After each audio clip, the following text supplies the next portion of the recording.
भगवान बुद्ध आणि त्यांचा धम्म चतुर्थ खंड भाग चौथा, त्यामधील सामाजिक व राजकीय प्रश्नांवरील प्रवचन. सामाजिक व राजकीय प्रश्नांवरील प्रवचने. त्यामधील एक, राजकृपेवर अवलंबून राहू नका. राजकृपेवर अवलंबून राहू नका.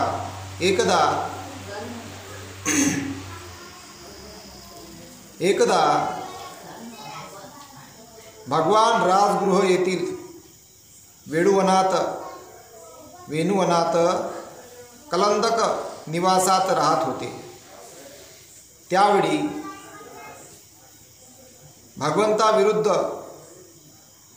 उलटलेल्या देवदत्ताचा पक्ष राजा अजातशत्रूने घेतला होता. त्यावेळी भगवंताविरुद्ध उलटलेल्या देवदत्ताचा पक्ष राजा अजातशत्रूने घेतला होता. म्हणून म्हटलं गेलेलं राजकृपेवर अवलंबून राहू नका म्हणते. जो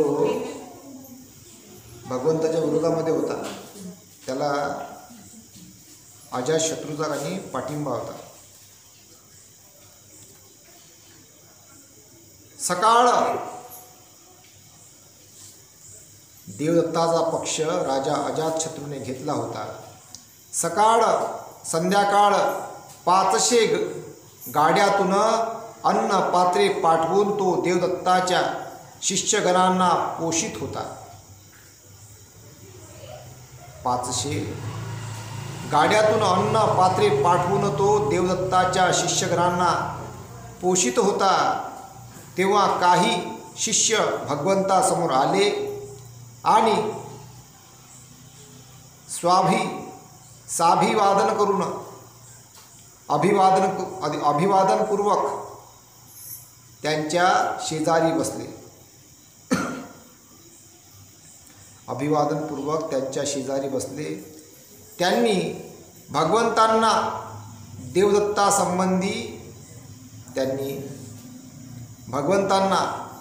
देवदत्ता संबंधाची वार्ता सांगितली.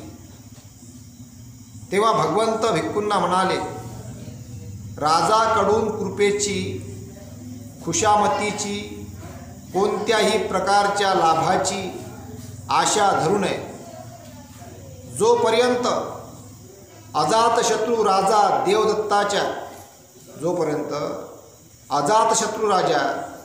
देवदत्ताला सकाळ संध्याकाळ 500 गाड्यात अन्न पात्रे भरून अन्न पुरवित आहे, तोपर्यंत देवदत्ताची अधोगतीच होत राहणार. का म्हटलं गेलं तसं? का बा त्याला अन्न पाणी पुरून राहिलं, अधोगती होत राहणार? काहून? इथंही समजलेली गोष्ट आहे. म्हणजे त्याला राजा पुरून राहिला अन्न पाणी, आणि भगवंत काय म्हणतात, त्याची अधोगतीच होत राहणार. का? आता पुढे माहीत पडलं आपल्याला.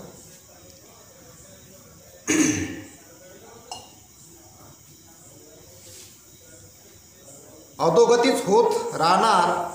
सन्मार्गात त्याच्या प्रगतीची अपेक्षा करणे व्यर्थ होईल. म्हणजे तो ज्या विचारानं ते करून राहिला देवदत्त, तर तो सन्मार्गापासून दूर राहिला आहे. त्याला सगळं आयतच भेटून राहिलं आहे का नाही? तर तो सन्मार्गापासून दूर आहे. तर म्हणून म्हटलं गेलेलं आहे, सन्मार्गात त्याच्या प्रगतीची अपेक्षा करणे व्यर्थ होईल. अपेक्षा व्यर्थ होईल म्हणते. म्हणजे एखाद्याला समजून घ्या, रोज आयतच खाले भेटून राहिलं, दारू जेवण आहे का नाही, मस्त जेवून राहिले, तर चांगल्या माणसाचं काय ऐकून नाही राहिले. दारू जेवण रोज भेटून राहिलं आहे. तसं त्या मोठं इलेक्शन होते ना, मोठ्या यायचं पक्ष यायचं, तेव्हा सगळं आयतच भेटते. ते अधोगतीला जातात आणि मग महिनाभर मजा करतात आणि मग त्याला कोणी विचारत पण नाही. तशी गत. तसं आपण उदाहरण समजून घेतलं पाहिजे. तोपर्यंत जोपर्यंत अजाशत्रू राजा देवदत्ताला सकाळ संध्याकाळ 500 गाड्यात अन्नपात्रे भरून अन्न पुरवित आहे, तोपर्यंत देवदत्ताची अधोगतीच होत राहणार. सन्मार्गात त्याच्या प्रगतीची अपेक्षा करणे व्यर्थ होईल.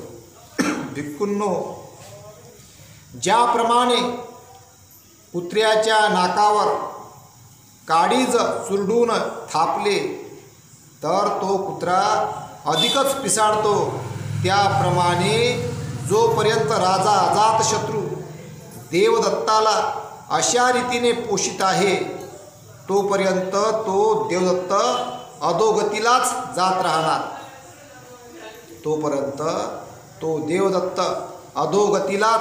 राहणार. त्याची सुधारणा होणार नाही. बंधूंनो, राजाची खुशामत कृपा त्यापासून होणारे लाभ हे भयदायक आहे. राजाची खुशामत कृपा त्यापासून होणारे लाभ हे भयदायक आहेत म्हणते. काहून म्हटलं गेलं असं? भयदायक आहे म्हणजे जसं तो कट कारस्थान करू राहिला बदल होता, तर तो धम्मापासून दूर आहे आणि त्याला सगळं ते भेटू राहिलं, तर तो चापलूसगिरी वगैरे राजाची करू राहिला, षड्यंत्र रचू राहिला भगवंताला पाय ओढण्याची, मागं ओढण्याची, तर त्याला ते भयदायक आहे, त्याचा त्याला लाभ होणार नाही. म्हणजे जे त्याला हानिकारक लाभ होऊ राहिले ते भयदायक आहेत. राजाची खुशामत कृपा त्यापासून होणारे लाभ हे भयदायक आहे. राजा म्हणतो अजातशत्रू त्यांना त्याच्या वडिलांना नाही सोडलं, हे सोडून काय जर असं काही झालं तर, म्हणून भगवंताने संकेत दिलेले आहेत का बा राजाची खुशामत कृपा त्यापासून होणारे लाभ हे भयदायक आहेत. सर्वोच्च अशी अढळ शांती साधण्याच्या मार्गातील ते कटू आणि दुःखदायक असे अडसर आहेत. सर्वोच्च अशी अढळ शांती साधण्याच्या मार्गातील ते कटू आणि दुःखदायक असे अडसर आहेत. म्हणजे बा ज्या मार्गाने देवदत्त चालला त्याला शांती लाभणार नाही, लय मोठी अडसर आहे ते, आणि कटू आहे, दुःखदायक आहे, आणि अशा प्रकारची अडसर त्याला दिसून नाही राहिली. तो अंधारात आहे, भयंकर अंधारात आहे. म्हणून भगवंताने म्हटलं सर्वोच्च अशी अढळ शांती साधण्याच्या मार्गातील ते कटू आणि दुःखदायक असे अडसर आहेत. म्हणून भिक्खूंनो, तुम्ही स्वतःला हे शिकविले पाहिजे की आमच्यावर लाभ, कृपा, खुशामत यांचा वर्षाव होणार असेल तर आम्ही त्याचा निषेध करू, आणि त्यांचा वर्षाव होऊ लागलाच तर त्याला आमच्या मनावर पकड घेऊ देणार नाही.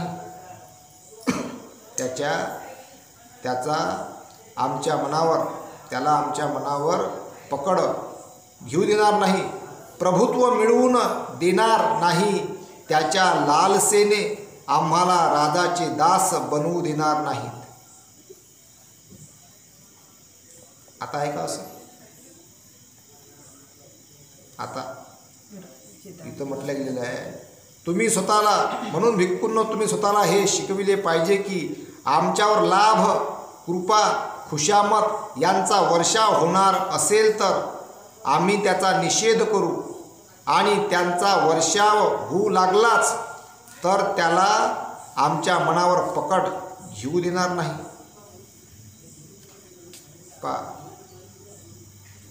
प्रभुत्व मिळवू देणार नाही, त्याच्या लालसेने आम्हाला राजाचे दास बनवू देणार नाही.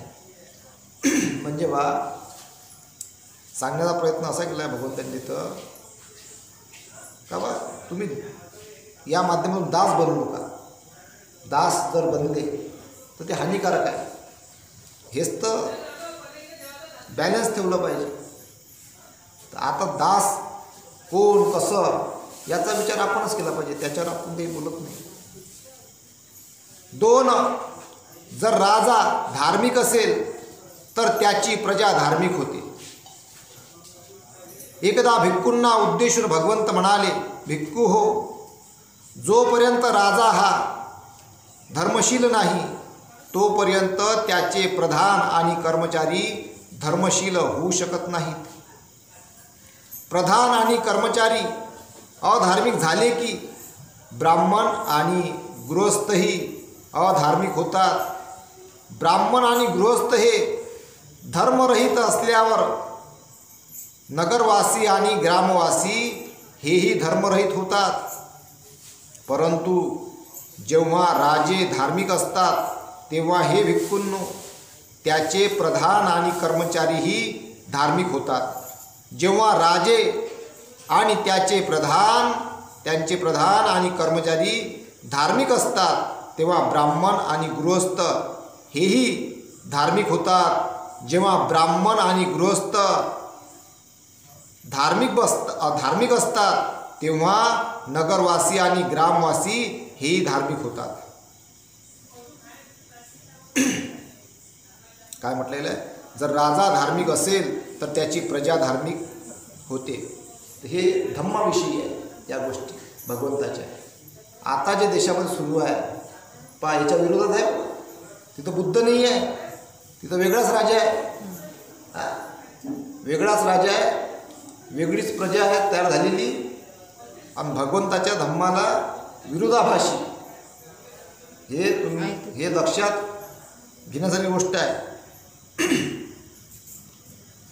जेव्हा ब्राह्मण आणि गृहस्थ धार्मिक असतात तेव्हा नगरवासी आणि ग्रामवासी हेही धार्मिक होतात. आता ब्राह्मण आणि गृहस्थ का म्हटलं गेलं? त्यावेळेस ब्राह्मणसुद्धा भगवान बुद्धाचे अनुयायी होते. ब्राह्मणसुद्धा भगवान बुद्धांचे अनुयायी होते. आणि हेच तर सगळं समजलं पाहिजे. हे सगळं विसरून गेले, आता भटकले. ब्राह्मण आणि गृहस्थ धार्मिक असतात तेव्हा नगरवासी आणि ग्रामवासी हेही धार्मिक होतात. गुरांचा तांडा नदी ओलांडीत असताना त्यांच्यामधील वयोवृद्ध असलेला वृषभ चुकला की त्याच्या मागून येणारी सर्व गुरेही चुकतात. त्याप्रमाणेच माणसामध्येही ज्वाला प्रमुख मानतात. माणसांमध्येही ज्वाला प्रमुख मानतात. तो वाम मार्गाने जाऊ लागला.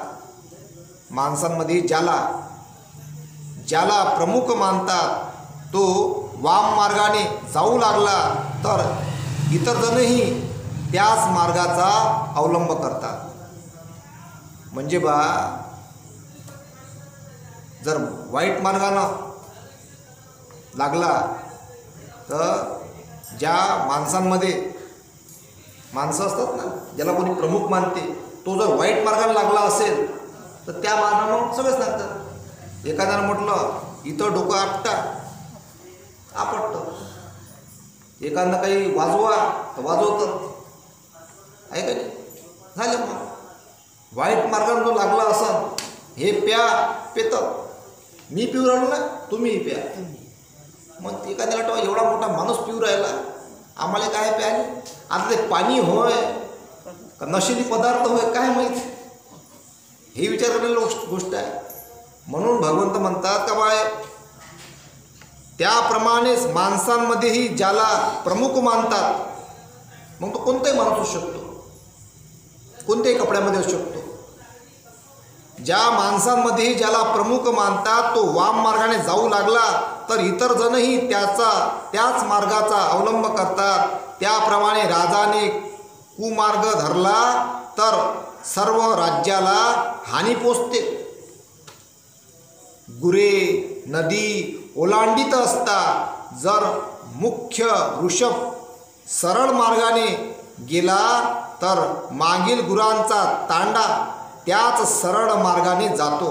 याप्रमाणेच जो प्रमुख असेल तो जर सन्मार्गाने चालू लागला तर इतरही त्याचे अनुकरण करतात आणि सन्मार्गाने जातात.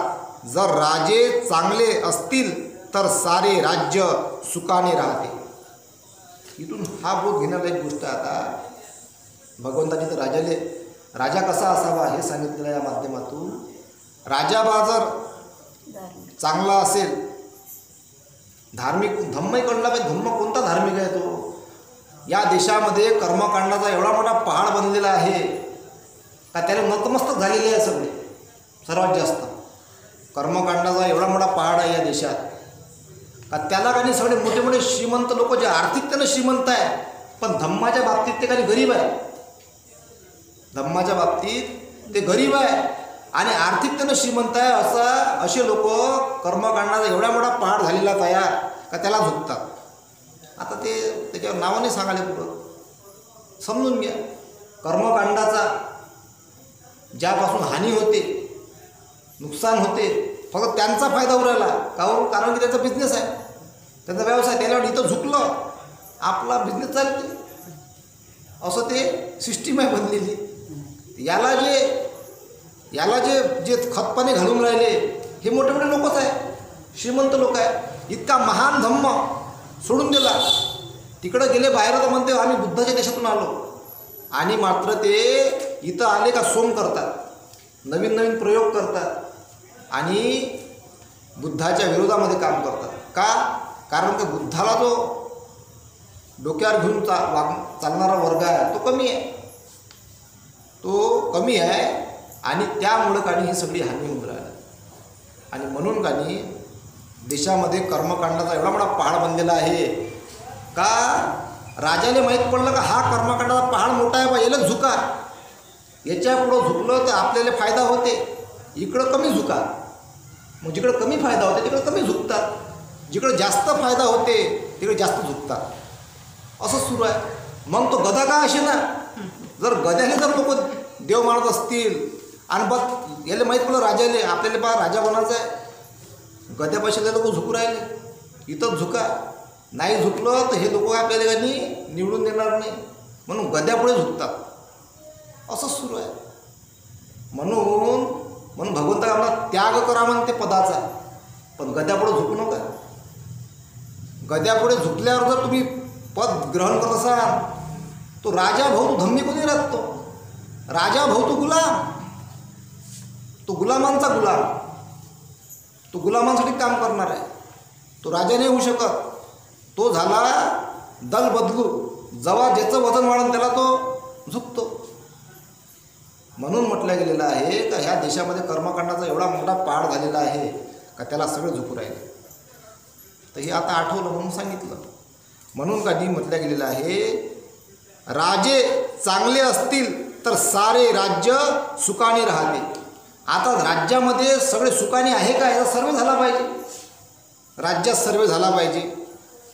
आता मीडियावाले काम करू राहिले का नाही करू राहिले हे तुम्हीच ठरवा. काम केलं पाहिजे ना, एका गावात जाऊन, आदिवासीच्या एरियामध्ये जाऊन, त्या तिकडं बेळघाटमध्ये जाऊन, चिखलदरामध्ये जाऊन, जिकडं दयनीय अवस्था आहे, शेतकऱ्यांचे प्रश्न, यायला जाऊन माईकमध्ये विचारलं पाहिजे का तुम्ही मला सुखाने आहे काय या राज्यामध्ये. देशामध्ये सर्व झाला पाहिजे, प्रत्येक राज्यामध्ये विचारलं पाहिजे का तुम्ही मला सुखाने नांदू राहिले काय, काही दुःख आहे का तुम्हाला, हे प्रश्न विचारले गेले पाहिजे. नॅशनल मीडिया ग्राउंड लेवल काम करताना दिसत नाही. त्यांचं काम आहे का प्रत्येक गावागावामध्ये जाऊन, प्रत्येक नगरामध्ये जाऊन विचारलं पाहिजे का तुम्ही सुखी आहे का दुःखी आहे का नाही. आता मी सांगेन तर माया काही बरोबर होणार नाही सांगणं. माझं म्हणणं आहे त्यानं जाऊन फिरावं, ज्यांच्यापाशी माईक आहे, मोठे मोठे चॅनलचे मालिक आहेत ते, त्यानं जाऊन फिरायला पाहिजे. त्याने आदेश द्यायला पाहिजे त्याच्या कर्मचाऱ्याला का जावा गावागावात. पण का होत नाही असं? कारण त्याचे जे मालिक आहे ते मोठे मोठे व्यावसायिक आहे, त्यांचेच चॅनल आहे आणि त्याच्या हिशोबानं चॅनल काम करते. गरिबाचं चॅनल नाही राहिलं आता. धन्ना सेठ यांचे चॅनल झालेले आहे, त्याला विकत घेतलेले आहे. म्हणून इमानदार लोक बाहेर निघाले आणि लहान लहान यूट्यूबवर व्हिडिओ टाकून ते आपलं लोकांना खरी माहिती देऊन राहिले. आता खरं काय ना खोटं काय हे ओळखता आलं पाहिजे. हेच तर आहे खास, तो ओळखा काय खरं आहे आणि काय खोटं आहे. म्हणून राज्यामध्ये प्रजा सुखी आहे का दुःखी आहे हा फार चिंतनाचा विषय आहे. त्यानंतर 3 राजकीय आणि लष्करी शक्ती समाज व्यवस्थेवर अवलंबून असते. राजकीय आणि लष्करी शक्ती समाज व्यवस्थेवर अवलंबून असते. पहा काय म्हटलं गेलं आहे, राजकीय आणि लष्करी शक्ती समाज व्यवस्थेवर अवलंबून असते. जी राजकीय शक्ती आहे आणि लष्करी शक्ती आहे, समाज व्यवस्थेवर अवलंबून असते. जसं आता नेपाळमध्ये घटना घडली, राजकीय शक्ती बिघडली आणि समाज लष्करी शक्ती बिघडली. कशामुळं? समाज व्यवस्था बरोबर नाही म्हणून. एकदा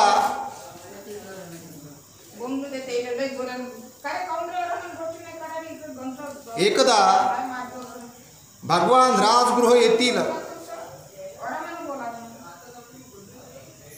गृधकुटावर राहत होते. एकदा भगवान राजगृह येथील गृधकुटावर राहत होते. त्यावेळी वैदेही पुत्र मगध राजा अजातशत्रू वज्जीवर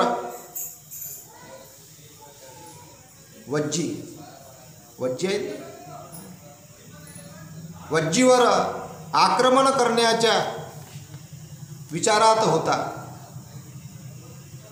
तो स्वतःशीच म्हणाला, हे विज्जीकुल सामर्थ्यशाली असले तरी मी त्यांचा पुरेपूर नाश करीन.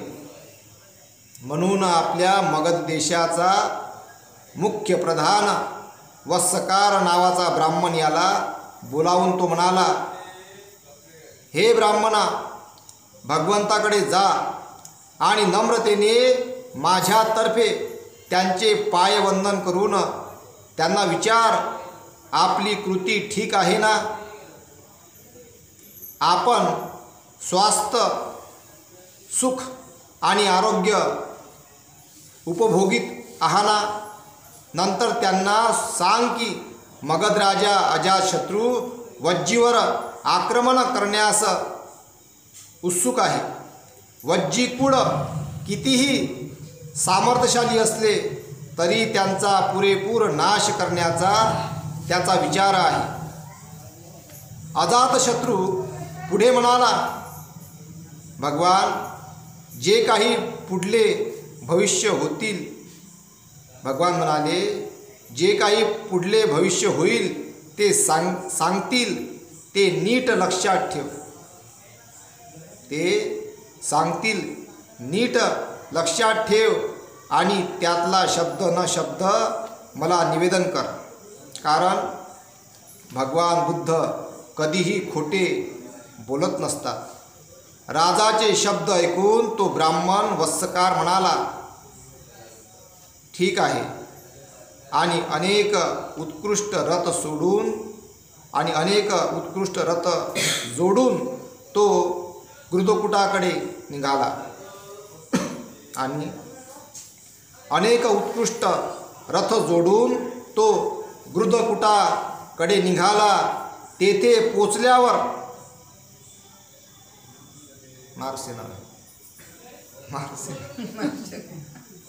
ज्ञानप्राप्त होईल ना. आता शेवटी ज्ञानप्राप्त होईल तर कसं होणार? आणि अनेक उत्कृष्ट रथ जोडून तो गृधकुटाकडे निघाला. तेथे पोचल्यावर भगवंतांना कुशल प्रश्न विचारून राजाने आज्ञा केल्याप्रमाणे राजाचा संदेश त्याने निवेदन केला. त्यावेळी स्थविर आनंद भगवंताच्या मागे उभा होता.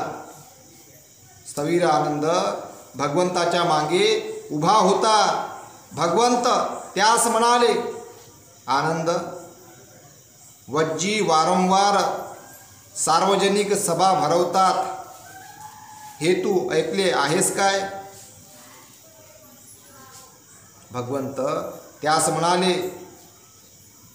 त्यावेळी स्थविर आनंद भगवंताच्या मागे उभा होता. भगवंत त्यास म्हणाले, आनंद, वज्जी वारंवार सार्वजनिक सभा भरवतात हे तू ऐकले आहेस काय? आनंदाने उत्तर दिले, होय भगवंत, मी ऐकले आहे. यावर भगवंत पुढे म्हणाले, आनंद, जोपर्यंत वज्जी सर्व लोकांच्या वारंवार सभा भरवीत असतात तोपर्यंत ते कधीच नाश पावणार नाहीत. उलट त्यांची भरमसाठ होत राहील. आनंद, जोपर्यंत वज्जी एकोप्याने एकत्र येतात, एकोप्याने उभे ठाकतात, एकोप्याने आपापली उद्दिष्टे कार्य करतात.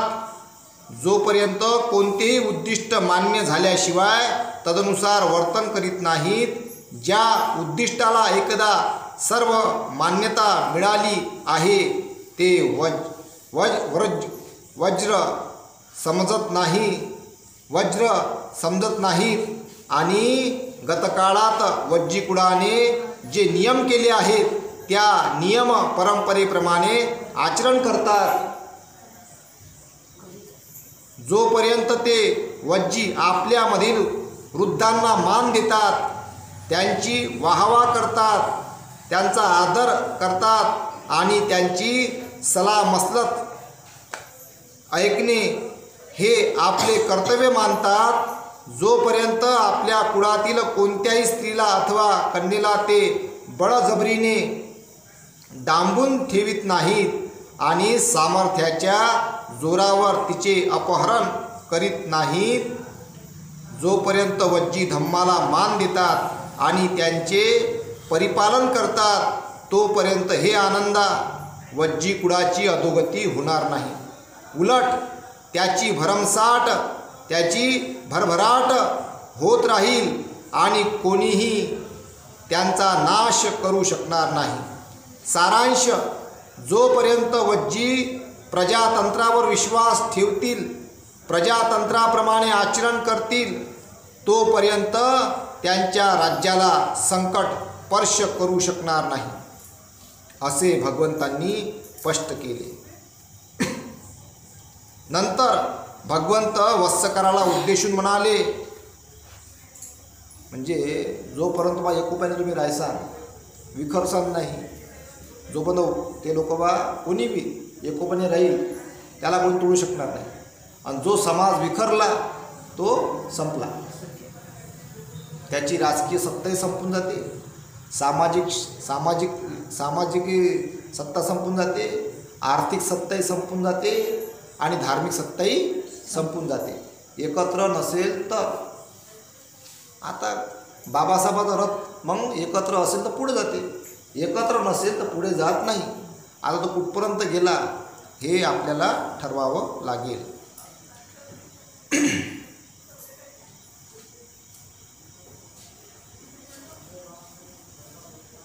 सारांश: नंतर भगवंत वत्सकराला उद्देशून म्हणाले, हे ब्राह्मणा, मी वैशाली येथे वज्जी कुळात राहत असताना त्यांच्या कल्याणास ह्या वरील अटी कशा आवश्यक आहेत हे त्यांना शिकविले. मी वैशाली येथे वज्जी कुळात राहत असताना त्यांच्या कल्याणास ह्या वरील अटी कशा आवश्यक आहेत हे त्यांना शिकविले. भगवंतांनी शिकवलं त्यांना, अगोदर सांगितलं. म्हणून वज्जी लोक तसे वागून राहिले, जगून राहिले. वज्जी कूड आहे, ते वज्जी एक कूड आहे, ते समाज आहे तो वज्जीतला, तो एकत्र राहते त्या काळात. त्याच्यामधला तो वैशालीमधला, वैशाली हे राज्य होतं, वज्जी कूड होतं त्यांचं, आणि तो वज्जी समाज एकत्र राहत होता, त्यांना वज्जी म्हणत. वज्जी कुळात राहत असताना त्यांच्या कल्याणास ह्या वरील अटी कशा आवश्यक आहेत हे त्यांना शिकविले. तेव्हा तो ब्राह्मण म्हणाला, तर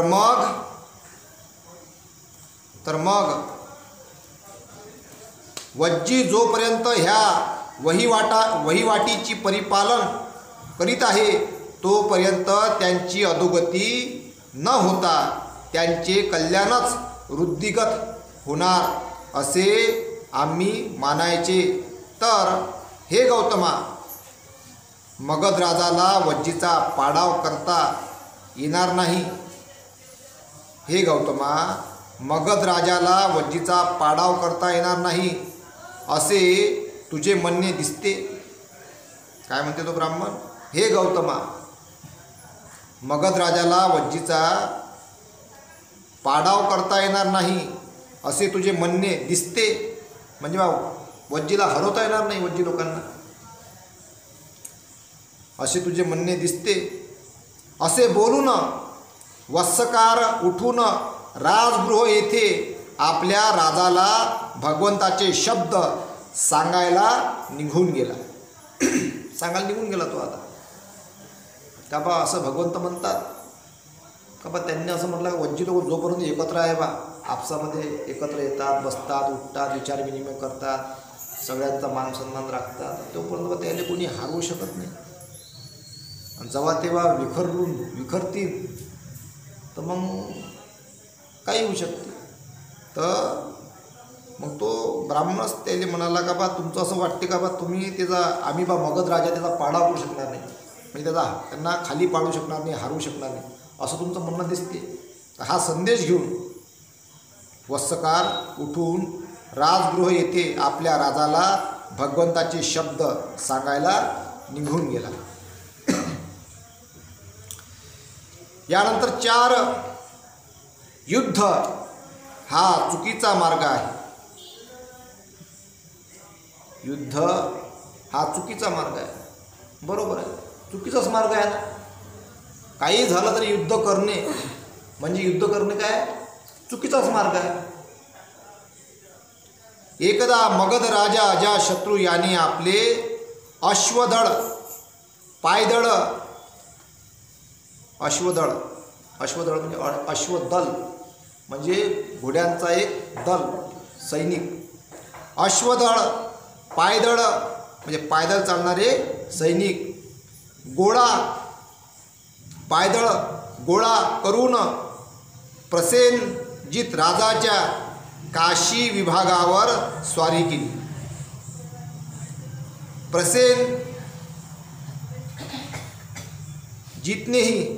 प्रसेनजितनेही स्वारीचा वृत्तांत ऐकून घोडदळ पायदळाचे सैन्य जमविले आणि तो अजातशत्रूला तोंड द्यावयास निघाला. त्या दोन्ही सैन्याचे युद्ध झाले. अजातशत्रूने राजा प्रसेनजिताचा पराभव केला आणि प्रसेनजित शेवटी आपली राजधानी श्रावस्ती येथे माघार घेऊन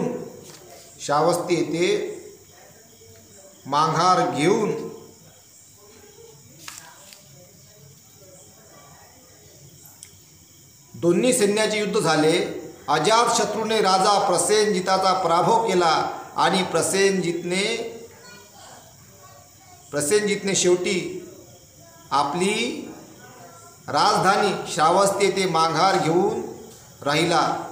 श्रावस्तीमध्ये राहणारे भिक्खू भिक्षाटन करून परत आले आणि त्यांनी भगवंतांना त्या 2 राजांचे युद्ध आणि प्रसेनजिताची माघार या संबंधीचे माहिती सांगितले. भगवंत म्हणाले, भिक्खू हो, मगध राजा अजातशत्रू म्हणजे जगातील साऱ्या दुष्टपणांचा ठेवा आहे. काय म्हणते भगवंत? दुष्टपणाचा ठेवा आहे बा. जेवढी वाईट गुणधर्म आहे जे ठेवतात त्याचा तो एकच आहे, एवढा खतरनाक आहे असं भगवंत म्हणतात. एवढा वाईट आहे बा तो. भिक्खू हो, मगध राजा अजातशत्रू म्हणजे जगातील साऱ्या दुष्टपणाचा ठेवा आहे. उलट राजा प्रसेनजित हा जगातील चांगुलपणाचा मित्र आहे.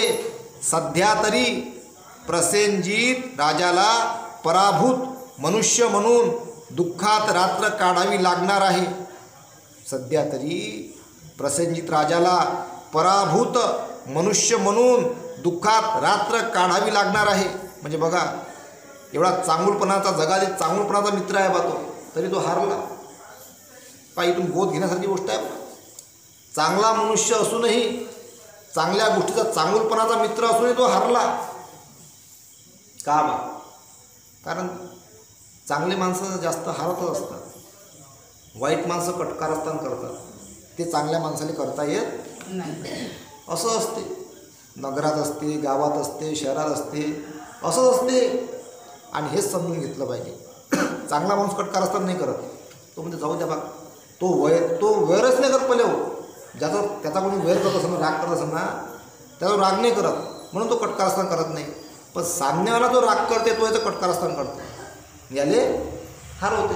मग कुठल्याही बाबतीत म्हणा, बोलण्यामध्ये म्हणा, चापलुसीमध्ये म्हणा, किंवा कुठल्या वर्चस्वासाठी म्हणा, मान सन्मानासाठी म्हणा, चांगल्या माणसाला नेहमी हार पत्करावी लागते. आणि चांगला माणूस काय करते मग, तुला जिथून जर आनंद भेटत असेल तर मी त्या अवस्थेला त्याग करतो बा, तूच जिंक, तूच चांगला दिस.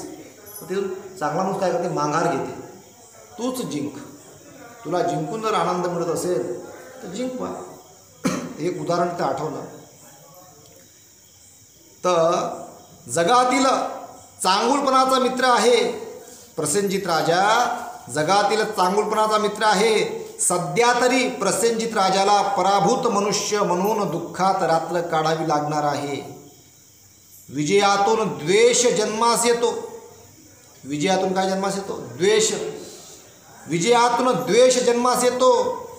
जिताला दुःखात काळ कंठावा लागतो. जिताला दुःखात काळ कंठावा लागतो. म्हणजे जो जिंकते बा, जिंकणे दुःखातूनच जन्माला येते. सुखातून जन्माला नाही येत जिंकणं, दुःखातून जन्माला येते. जिताला दुःखाचा काळ कंठावा लागतो. परंतु जो शांत आहे आणि क्रोधरहित आहे तो सुखात राहतो. कारण अशा माणसाच्या गावी जय आणि पराजय यांची वार्ताच नसते.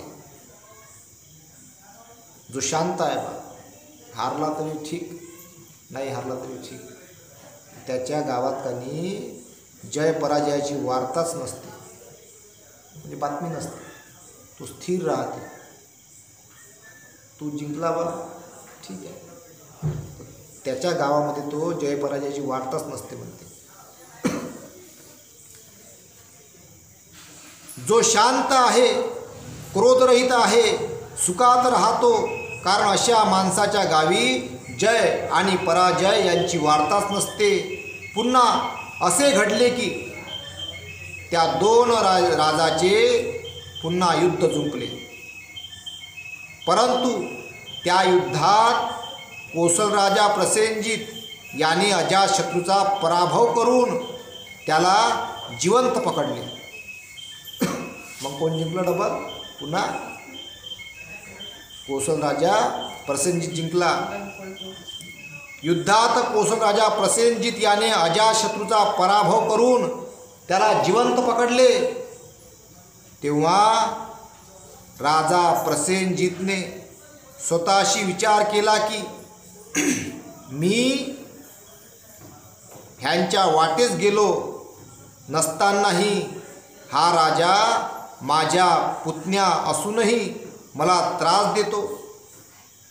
आता मी त्याचे सर्व सैन्य, हत्ती, घोडे, रथ आणि पायदळ ताब्यात घेऊन त्याला केवळ आपल्या जीवानीशी सोडून दिले तर.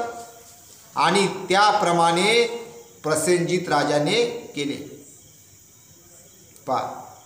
काय म्हणते, मा पुतण्या असून बा माया काही न करता ह्या माया मागं लागला, मला त्रास देऊ राहिला. आता मी जिंकलो, आता याचं सगळं ते हिसकून घेतो आणि याले काही मारत नाही बा, सोडून देतो. म्हणून म्हटलं गेलं आहे का याला बा याचे सगळं हे सैन्य सर्व प्रकारचं ताब्यात घेऊन त्याला केवळ आपल्या जीवानीशी सोडून दिले तर. प्रश्न, सोडून दिले तर. आणि त्याप्रमाणे प्रसेनजित राजाने केले, त्याला सोडून दिलं जीवन का जगबा आता आपल्या हालावर. श्रावस्तीमध्ये भिक्षाटन करून परतलेल्या भिक्खूंनी ही वार्ता भगवंताच्या कानी घातली. आता प्रश्न आहे तो, जीवानीशी सोडून दिले तर. आता त्याला जीवानीशी सोडलं का काय केलं हे आता इथं पुढं काही सांगितलं आहे नाही, ते वेगळी गोष्ट आहे. श्रावस्तीमध्ये भिक्षाटन करून परतलेल्या भिक्खूंनी ही वार्ता भगवंताच्या कानी घातली. त्यावर भगवंत म्हणाले, माणूस आपल्या स्वार्थासाठी दुसऱ्याला लुटतो, परंतु जेव्हा दुसरे त्याला लुटतात तेव्हा तो लुटला गेलेला मनुष्य परत दुसऱ्यांना लुटण्याची ईर्ष्या धरतो. जोपर्यंत पापाचे फळ पक्व झाले नाही तोपर्यंत मूर्खाला सदैव वाटते, मला पाहिजे ती सुवर्ण संधी आता येणार. परंतु जेव्हा कर्माचे फळ भोगण्याची वेळ येते तेव्हा केल्या पापाबद्दल भय वाटू लागते.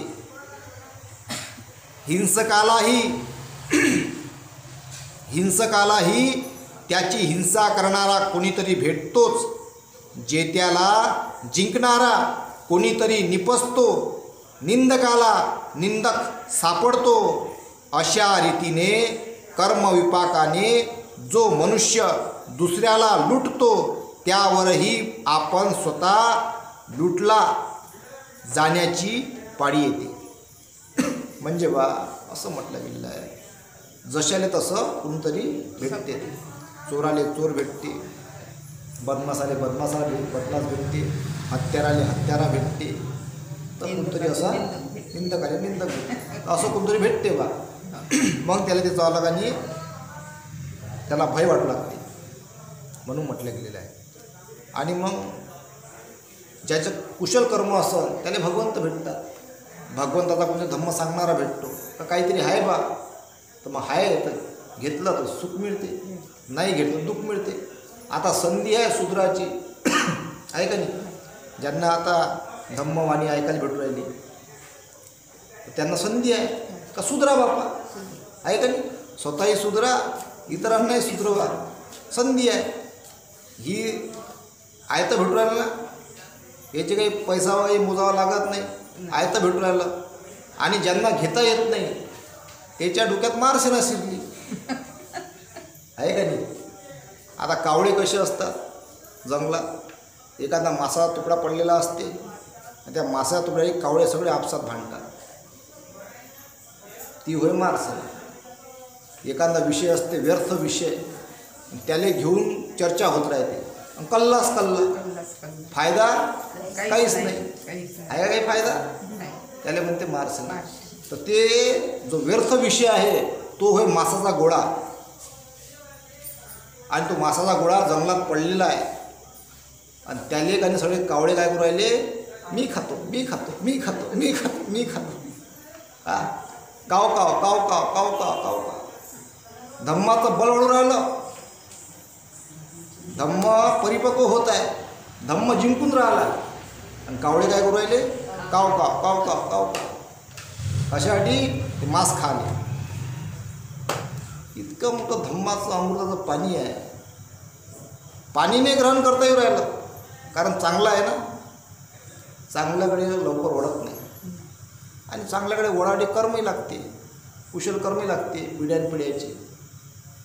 मग ते नसल ओढत नाही, आणि मग नाही ओढत नुकसान कोणाचं आहे? जे आता मासाच्या गोळ्याच्या मागे लागले, कावड्याची वृत्ती धारण केलेली आहे, तर त्याला आता कोण सांगा काय, आहे का नाही?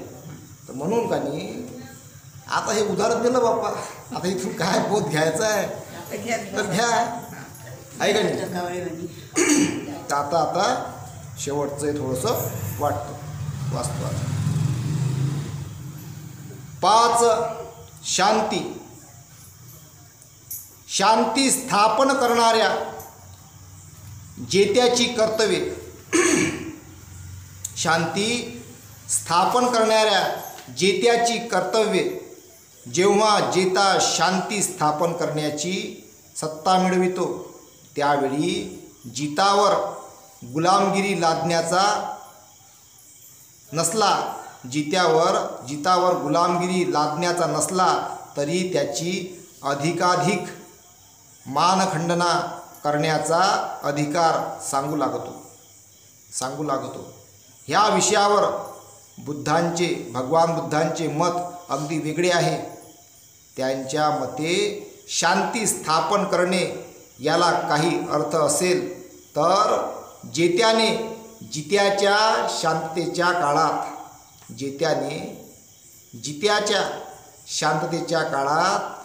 शांततेच्या काळाचा जित्याच्या कल्याणासाठी उपयोग करणे हे त्याचे कर्तव्य ठरते. ह्या विषयावर भगवान बुद्धाने भिक्खूंना उद्देशून असे म्हटले आहे, युद्धविद्येत पारंगत असलेल्या माणसाने युद्धविराम झाल्यावर आपल्या अंगच्या रुजुता अनुग्रहण पूर्णवाणी उद्धटपणा विरहित दयाळू वृत्ती ह्या गुणांचा आविष्कार केला पाहिजे. आपण कोणी आडदांड आक्रमक नसून घरच्यासारखे वागणारे पाहुणे आहोत. इंद्रिय सुखाच्या आहारी न जाणारे, कुशाग्र बुद्धीचे वायफळ बडबड न करणारे, हाव धरून परधन हिरावून न घेणारे असे आहोत, असे आपल्या वर्तणुकीने सिद्ध केले पाहिजे. लोक शाप देतील असे शूद्र आणि नीच वर्तन करून त्यांनी आपल्याला कमीपणा आणू नये. काय म्हटलंय? लोक शाप देतील बा असं जिंकलेल्या राजानं कधी करू नये, कमीपणा आणू नये. नाही तर काय होते, जे राहिलं सुईला वलय राहते ते चाललं जाते. मग नेपाळसारखं होते. इथं उदाहरण आठवलं मला. सर्व प्राणी मात्रांना सुख समृद्धी आणि शांतता लाभो. सबळ दुर्बळ लहान मोठे प्राणी मात्र शांततेचा सदैव उपभोग घेत राहोत. दृश्य अदृश्य जवळचे दूरचे जात आणि अजात जीव शांतीचा उपभोग घेवोत अशी वृत्ती जेत्याने राखली पाहिजे. जेत्याने म्हणजे जो जिंकलेला आहे राजा, जेत्याने राखली पाहिजे. का बा सर्व जे आहेत बा प्राणी ते सगळे बा शांतीनं नांदो अशी जिंकलेल्या राजाने काय केली पाहिजे, व्यवस्था केली पाहिजे, अशी वृत्ती ठेवली पाहिजे. कोणालाही आपल्या बांधवांची खुशामत करण्याची अथवा त्याचा उपमर्द करण्याची आणि कोणाला तुरुंगात डाबविण्याची अथवा द्वेष करण्याची पाडी जेत्याने येऊ देऊ नये. म्हणजे बा जिंकला, आता माया विरुद्ध कोणी बोलते काय, तर मग त्या चांगल्या लोकांना डाबून टाका अंध्र, असं जेत्याने मध्ये करू नये. ज्याप्रमाणे माता आपल्या एकुलत्या एक मुलाला इजा पोचू नये म्हणून जपते, त्याप्रमाणे जेत्याने सर्व जीवमात्रांसंबंधी विवेक धरावा. विश्वातील वरच्या खालच्या भोवतालच्या साऱ्या देशाच्या प्राणीमात्रांवर अंतःकरणपूर्वक प्रेम करावे.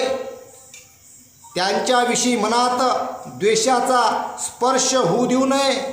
कोणत्याही प्रकारे दुसऱ्यांच्या अंतःकरणात शत्रुत्व भावना निर्माण होईल असे काहीही कृत्य करू नये. म्हणजे तुम्ही उभे असताना, चालताना, चालत असताना, बसताना, उठताना आपल्या संपूर्ण मानसिक सामर्थ्याने असा विचार करीत राहा, हा ब्रह्मविहारच आहे. म्हणजे बा जर तुम्ही चांगला विचार करत राहाल त्याला धम्मविहारच म्हटलं गेलेलं आहे. ब्रह्मविहार म्हणजे धम्मविहारच आहे. तुम्ही बा जिंकले, तुम्ही मोठ्या पदावर बसले, मोठ्या ठिकाणी देशाचे राजा झाले, तुम्ही राजा झाले. आता तुम्हाला सगळ्या प्रजेवर सुख शांती कशी प्रस्थापित होईल याच्यावर काम करावं लागेल. त्यांचा रोजगार, आरोग्याच्या सुविधा, सर्व बाबी तुम्हाला पुरवाव्या लागतील. बेकारी वाढता कामा नये. सामाजिकमध्ये व्यवस्था राखली गेली पाहिजे, राजकीय व्यवस्था राखल्या गेली पाहिजे, आर्थिक व्यवस्था राखल्या गेली पाहिजे आणि धार्मिक व्यवस्था योग्य राखल्या गेली पाहिजे. हे ते राजाचं कर्तव्य आहे. राजा जर ही व्यवस्था योग्य प्रकारे राखत नसेल तर मग काय होते, हानी होते, नुकसान होते आणि लोकतंत्र धोक्यामध्ये येते, नुकसानामध्ये येते. जसं बांगलादेशमध्ये झालं, श्रीलंकामध्ये झालं, बांगलादेशमध्ये झालं, आता नेपाळमध्ये झालं. तर ह्या अशा घटना का होतात? कारण जेव्हा राजा हा लोभाच्या मागे लागते, लोभ काय म्हटलं भगवंत, दुःखाचे मूळ कारण तृष्णा. एखादा देशाचा राजा जगात दुःख आहे, ते दुःखाचं निराकरण नाही करत आर्य अष्टांगिक मार्गानं. दुःख दूर करण्याचा आर्य अष्टांगिक मार्गानं निराकरण नाही करत. तो काय करते, दुःखाचं कारण तयार करते. कोणतं कारण आहे? दुःखाचे मूळ कारण तृष्णा. राग बाळगते, द्वेष बाळगते, लोभ बाळगते, बम संपत्ती जमा करून ठेवते, लुटू, टॅक्सच टॅक्स, इतकं टॅक्स लावून घेते, इन्कम टॅक्स, निरते लुटतच राहते प्रजेने. लोभ आणि मोह, उधळपट्टी. मग त्याचे जे नातेवाईक असतात, राजाचा मंत्रिमंडळ असते, त्याचे जे नातेवाईक असतात, मुलं असतात, बम ऐशो आराम करतात. गरीब लोक बिचार पाहते, आम्ही गरीबच बा, आम्हाला रोजगार नाही, याचे मुलं मस्त ऐशो आराम करून राहिले, यायले पेन्शन, विमानानं फिरून राहिले, हेलिकॉप्टरनं फिरून राहिले. आमची बेकारी वाढली बा, आम्हाला खायला अन्न नाही, आम्हाला नोकऱ्या नाही, आम्हाला जॉब नाही, आम्हाला दवाखान्याच्या सुविधा नाही, आम्हाला शिक्षण नाही, आम्ही शिकलो तर आम्हाला नोकऱ्या नाही. ही सगळी व्यवस्था जर अस्तव्यस्त होते, प्रजेवर लेकरासारखं लक्ष नसते राजाचं, तेव्हा कानी प्रजा म्हणते आता हा आम्हाला नाही पाहिजे. काय म्हणते प्रजा? आता हा नाही पाहिजे. आणि मग त्यांची काही वृत्ती होऊन जाते हिंसक. असं जगण्यापेक्षा म्हणते मरा म्हणते आता, पण यायला ठेवू नका. जसं ते आता नेपाळले झालं. आता असं पुढील कोणत्या देशात होईल का? असं होऊ नये, कारण युद्ध हे हानिकारक असते. म्हणून युद्ध नाही पाहिजे, बुद्ध पाहिजे, भगवान बुद्धाचा धम्म पाहिजे आणि धम्मानुसार जगणारा राजा पाहिजे. मग तो जगातल्या कुठल्याही देशातला असो, त्याने धम्मानुसार, हा धम्म नैसर्गिक धम्म आहे, धम्मानुसार त्यांना आपले राज्य चालवलं पाहिजे. अशी आपण आशा बाळगूया आणि तेच थांबतो. साधू साधू साधू.